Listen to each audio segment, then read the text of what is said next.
Not a great game tonight. Jason Tatum twisted his ankle early in the first quarter. He was affected by that for the rest of the game as he was on the court, but he was basically a decoy tonight. He was not moving well. He looked labored running up and down the court, and he finished the night with 14 points, 5 out of 13 shooting. Not a good night for closeout Jason. The first quarter was terribly played by both teams. No one could make a shot. The Celtics missed all of their three-point attempts. It may have been 10, whatever, however many they shot, they missed them all. They they played very poorly as they were just chucking up three-point shots. It was no organization on offense. They weren't running any plays. And when you're missing so many threes, at some point you got to realize to drive it to the basket. Let's try to get inside and score in the paint. And that was not happening in the first quarter. Score at the end of the first quarter was Heat 22, Celtics 15. What a terrible start to a game seven. It was terrible.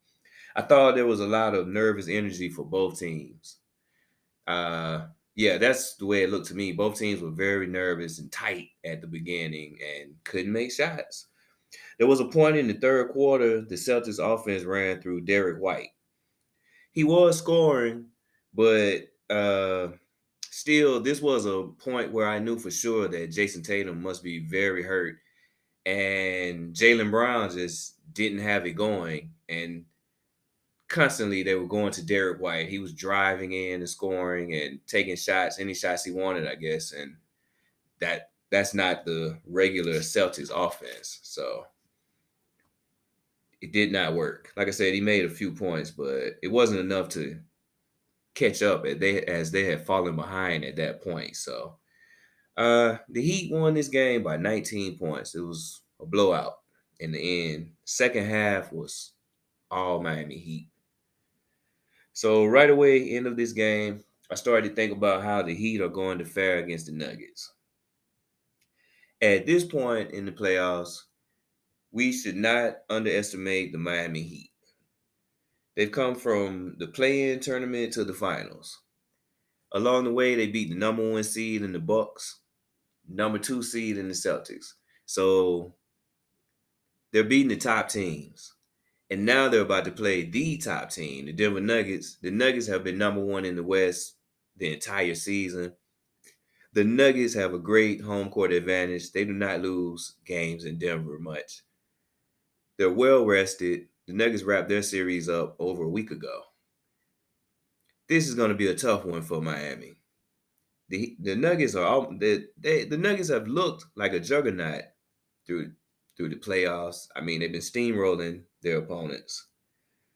When I look at the Heat roster, I do not see an answer for Nikola Jokic. I'm not sure I see an answer for Jamal Murray, although the Heat have a lot of guys that can guard on the perimeter.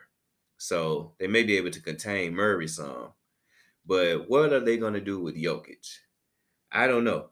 Now, Miami Heat do have a smart coach, and they are a really good team defense, wise. They play very hard defense as a team, I'm trying to say. So I'm confident that Spoelstra is going to come up with some type of scheme. It may take them a game or two, but they'll figure out something with Jokic. But to stop him, not going to happen. Not right now. Not the way Jokic is playing. Like I said, I doubt they'll be able to stop Jamal Murray. But I just explained how we're not going to underestimate the Heat. My predictions have not gone well in these playoffs. So I don't feel really excited about giving a prediction, but I guess I have to. So I'm going to say Nuggets in six. Pretty sure the Nuggets going to win, though. I'm looking forward to this finals. And yeah, hope it's a good one. Hope the Heat can continue playing strong like they are, but hopefully the home team, the Nuggets, will get this done. And,